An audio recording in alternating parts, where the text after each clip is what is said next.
Let's turn to Russia. President Obama on Friday defended his response to the Russia hack during a press conference. Take a listen.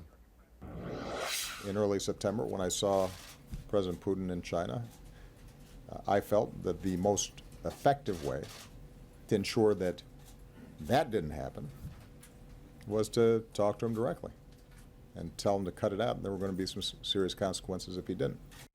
What do you think of the president's response, and how do you think the U.S. needs to respond going forward?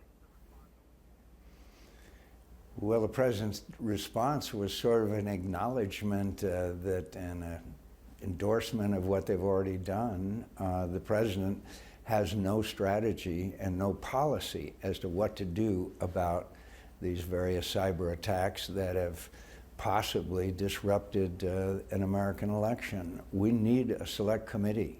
We need to get to the bottom of this. We need to find out exactly what was done and what the implications of the attacks were, especially if they had an effect on our election. There's no doubt they were interfering, and no doubt it was a cyber attacks. The question now is how much and what damage and what should the United States of America do? And so far, we've been totally paralyzed.